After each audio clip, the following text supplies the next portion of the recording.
ಕಾಂಗ್ರೆಸ್ನಲ್ಲಿ ಮ್ಯಾಚ್ ಅಂತೂ ಫಿಕ್ಸ್ ಆಗಿದೆ. ಸಿದ್ದು ಡಿಕೆಶಿ ಮಧ್ಯೆ ಹೆಡ್ ಟು ಟೇಲು ಟಾಸ್ ಆಗಿದೆ. ಆದ್ರೆ ಗೊತ್ತಿರೋದು ರೆಫರಿಗಳಿಗೆ ಮಾತ್ರ. ಹೈಕಮಾಂಡ್ ನಿಂದ ಕರೆ ಬಂದಿದೆ ಅಂತ ಬಾಂಬ್ ಹಾಕಿದ್ದ ಡಿಸಿಎಂ ಡಿಕೆಶಿ ಫಿರೋಜ್ ಶಾ ಕೋಟ್ಲಾದಲ್ಲಿ ಮೈದಾನಕ್ಕೆ ಸಿಎಂ ಆಗಮನಕ್ಕೂ ಮೊದಲೇ ಪ್ರಾಕ್ಟೀಸ್ಗೆ ಇಳಿದಿದ್ದಾರೆ.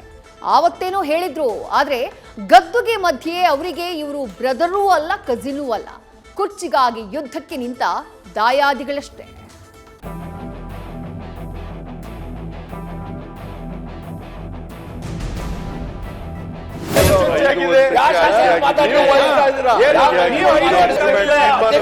ನಾನು ಯಾವತ್ತೂ ಅವರು 5 ವರ್ಷ ಇರಲ್ಲ ಅಂತ ನಾನು ಹೇಳಿಲ್ವಲ್ಲ. 2.5 ವರ್ಷ ಅಂತ ಇಲ್ಲ, ನಾನು ಅವರಿಬ್ರು ಒಪ್ಪಂದಕ್ಕೆ ಬಂದಿದ್ದೀವಿ. 2.5 ವರ್ಷ ಆಗಿದೆ. ನಾನೇ ಮುಖ್ಯಮಂತ್ರಿ, ಮುಂದೆನೂ ನಾನೇ ಇರ್ತೀನಿ. ಹೈಕಮಾಂಡ್ ಒಂದು ಒಪ್ಪಂದಕ್ಕೆ ತಂದಿದೆ.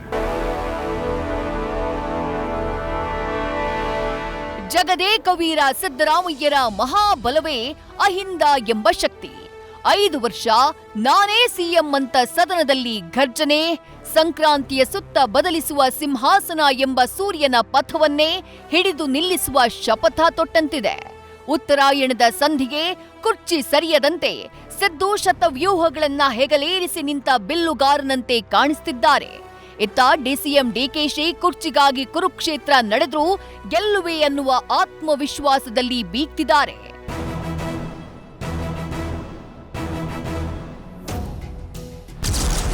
ಹೈಕಮಾಂಡ್ ಭೇಟಿಗೂ ಮುನ್ನ ಕೈ ಪಡಿಯಲ್ಲಿ ಮೆಗಾ ಫೈಟ್. ಇಬ್ಬರಿಗೂ ಡೆಲ್ಲಿ ಫೋನ್, ಕನಕಾಧಿಪತಿ ಇಟ್ರು ಬಿಗ್ ಸಸ್ಪೆನ್ಸ್. ನಮ್ಮಿಬ್ಬರಿಗೂ ಏನೋ ಹೇಳಿದ್ದಾರೆ ಅವರು, ಯಾವಾಗ ಕರೆಸ್ತೀವಿ ಅಂತ ಇಬ್ಬರಿಗೂ ಫೋನ್ ಮಾಡಿ ಹೇಳಿದ್ದಾರೆ. ಹೋಗ್ತೀವಿ, ಇಬ್ರು ಹೋಗ್ದಿರಕ್ಕಾಗ್ತದ? ಡಿಕೆಶಿ ಆಡಿದ ಇದು ಒಂದೇ ಒಂದು ಮಾತು ಚಳಿಗಾಲದ ಸದನ ಮುಗಿದ ಬೆನ್ನಲ್ಲೇ ಕದನಕ್ಕೆ ಕಹಳೆ ಮೊಳಗಿಸಿದಂತೆ ಕಾಣಿಸ್ತಾ ಇದೆ. ಅಂದ್ಹಾಗೆ ಹೈಕಮಾಂಡ್ ಇಡ್ಲಿಗೆ ಸಾಂಬಾರ್, ನಾಟಿ ಕೋಳಿಗೆ ಮಸಾಲೆಯನ್ನ ಅರೆದ್ರೂ ಕದನಕ್ಕೆ ವಿರಾಮ ಹಾಕೋಕೆ ಮಾಡಿದ ಯತ್ನಗಳು ಹೊಳೆಯಲ್ಲಿ ಹುಣಸೆ ತೊಳೆದ್ರೂ ಹುಳಿ ಮತ್ತಷ್ಟು ಘಾಟಿ ಕಾಣಿಸ್ತಾ ಇದೆ. ಹೊಸ ವರ್ಷಕ್ಕೆ ಸಂಘರ್ಷದ ಹಾದಿ ಆಯ್ದುಕೊಂಡಂಥ ಕಾಂಗ್ರೆಸ್ನ ರಣಕಿಂಕರರ ಆಟಕ್ಕೆ ಹೈಕಮಾಂಡ್ ಅರೆಯುವಂಥ ಮದ್ದು ಯಾವುದು ಅನ್ನೋದೇ ಕುತೂಹಲ ನೋಡಿ.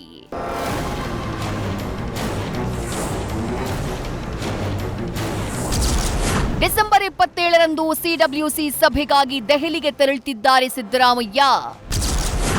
ಇಲಾಖೆ ಕೆಲಸದ ನೆಪದಲ್ಲಿ ಸಿಎಂಗೂ ಮೊದಲೇ ಡಿಕೆಶಿ ಚಟುವಟಿಕೆ.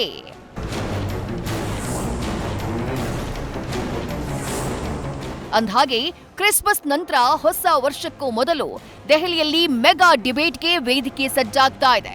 ಡಿಸೆಂಬರ್ 27ರಂದು ಕಾಂಗ್ರೆಸ್ನ ಅತ್ಯುನ್ನತ ನಿರ್ಧಾರ ಕೈಗೊಳ್ಳುವ 39 ಖಾಯಂ ಸದಸ್ಯರ ಸಿಡಬ್ಲ್ಯೂಸಿ ಸಭೆ ಕರೆಯಲಾಗಿದೆ. ಈ ಸಭೆಗೆ ಸಿಎಂ ಸಿದ್ದರಾಮಯ್ಯ, ಡಿಸಿಎಂ ಡಿಕೆಶಿ ಆಹ್ವಾನಿತರಾಗಿ ಭಾಗಿಯಾಗ್ತಿದ್ದಾರೆ. ಇತ್ತ ಸಿಎಂ ಪ್ರಯಾಣಕ್ಕೂ ಮೊದಲೇ ಡಿಕೆಶಿ ಡೆಲ್ಲಿ ಅಂಗಳಕ್ಕೆ ಪಟ್ಟದಾಟಕ್ಕೆ ಸಜ್ಜಾಗ್ತಿದ್ದಾರೆ. ಇದೇ ವೇಳೆ ಡಿಕೆಶಿಯ ಮಾತೊಂದು ಒಪ್ಪಂದಕ್ಕೆ ಮಹಾ ತಿರುವನ್ನ ನೀಡ್ತಾ ಇದೆ.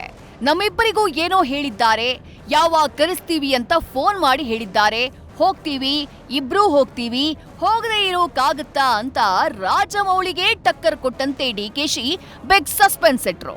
ಆದ್ರೆ ಈ ಮಾತಿಗೆ ಸ್ವಲ್ಪ ಕೆರಳಿದಂತೆ ಕಂಡ ಸಿಎಂ ಸಿದ್ದರಾಮಯ್ಯ ಗದರಿ ಮೌನಕ್ಕೆ ಜಾರಿದ್ರು. ತಿಳಿಸ್ತೇ ನಾವೇನು ಮಾಡಲ್ಲ, ನಾನಂತೂ ಕದ್ದು ಹೋಗಲ್ಲ. ನಮ್ಮಿಬ್ಬರಿಗೂ ಏನೋ ಹೇಳಿದ್ದಾರೆ ಅವರು, ಯಾವಾಗ ಕರೆಸ್ತೀವಿ ಅಂತ ಇಬ್ಬರಿಗೂ ಫೋನ್ ಮಾಡಿ ಹೇಳಿದ್ದಾರೆ. ಹೋಗ್ತೀವಿ, ಇಬ್ರು ಹೋಗ್ದಿರಕ್ಕಾಗ್ತದ?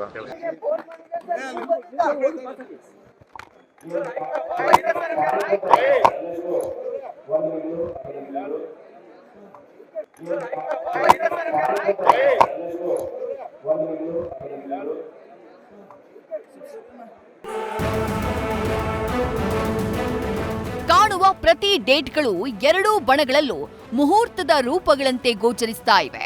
ಈ ಬಗ್ಗೆ ಪ್ರತಿಕ್ರಿಯಿಸಿದ CWC permanent invitees BK Hariprasad, ಒಪ್ಪಂದ ಹೈಕಮಾಂಡ್ಗೆ ಗೊತ್ತು ಅಂದ್ರೆ ಕ್ರಿಕೆಟ್ ಪ್ರೇಮಿ ಅಹಿಂದ ಕೂಟದ ಬಲಿಷ್ಠ ನಾಯಕ ಬೆಳಗಾವಿ ಸಾಹುಕಾರ್ ಸತೀಶ್ ಡೆಲ್ಲಿ ಅಂಗಳದ ಮ್ಯಾಚ್ಗೆ ಹೆಡ್ ಟೇಲ್ನ ಟಾಸ್ ಕಾಮೆಂಟ್ರಿ ಕೊಟ್ರು. ಇತ್ತ ವಿಜಯಪುರದ ಪಾಟೀಲ್ರು ಹೈಕಮಾಂಡ್ ಫೈನಲ್, ನೋ ಕಮೆಂಟ್ಸ್ ಅಂತ ಹೊರಟು ಬಿಟ್ರು. ಏನಿಲ್ಲ, ಅದು ಗೊತ್ತಿರೋದು ಮಲ್ಲಿಕಾರ್ಜುನ್ ಖರ್ಗೆ ಅವ್ರಿಗೆ, ಸೋನಿಯಾ ಗಾಂಧಿ ಅವ್ರಿಗೆ, ರಾಹುಲ್ ಗಾಂಧಿ ಅವ್ರಿಗೆ, ಇನ್ಯಾರಿಗೂ ಏನು ಗೊತ್ತಿಲ್ಲ. ನನ್ನನ್ನು ಕೇಳಿದಿರಿ, ನಾನು ಹೇಳಿದ್ದೀನಿ. ಅದನ್ನ ಅವ್ರನ್ನೇ ಕೇಳಿ, ಅದ್ರ ಬಗ್ಗೆ ನಾನು ಟಿಪ್ಪಣಿ ಕೊಡೋಕ್ಕಾಗೋದಿಲ್ಲ. ಅದು ನನಗೆ ಗೊತ್ತಿಲ್ಲ. ಗೊತ್ತಿರೋದು ಸೋನಿಯಾ ಗಾಂಧಿ ಅವ್ರಿಗೆ, ರಾಹುಲ್ ಗಾಂಧಿ ಅವ್ರಿಗೆ, ಖರ್ಗೆ ಅವ್ರಿಗೆ. ಈಗ ನೋಡಿ, ಅವ್ರು ಇಬ್ರು ಕ್ಯಾಪ್ಟನ್ ಟಾಸ್ ಮಾಡಿದಾರ. ಅವರು ಚಿತ್ ಬಿದ್ದೈತೆ ಡಬ್ ಬಿದ್ದೈತೆ ನಮ್ಗೆ ಗೊತ್ತಿಲ್ಲ. ಅದು ಡೆಲ್ಲಿ ಫಿರೋಜ್ ಕೋಟ್ಲಾ ಮೈದಾನದಲ್ಲಿ ಆಗಿದೆ. ಇನ್ನು ಅಲ್ಲಿ ಅವ್ರನ್ನ ಕೇಳಬೇಕು. ನಾವು ಅಲ್ಲಿ ಇಲ್ಲ, ಕ್ಯಾಪ್ಟನ್ ಜಾಗದಾಗ ನಾವಿಲ್ಲ. ಹೆಡ್ ಟೇಲು ನಮ್ಗೆ ಗೊತ್ತಿಲ್ಲ. ಇಬ್ಬರೇ ಅವರು ಟಾಸ್ ಆರಿಸಿದವರು. ಹೆಡ್ ಟೇಲು ನಮ್ಗೆ ಗೊತ್ತಿಲ್ಲ. ನೀವು ಕೇಳಿ ನೋಡಿ ಅವ್ರನ್ನೇ. ಅದು ಶಾಸಕರ ಅಭಿಪ್ರಾಯ ತಗೋಬೇಕು, ಬಿಡಬೇಕು.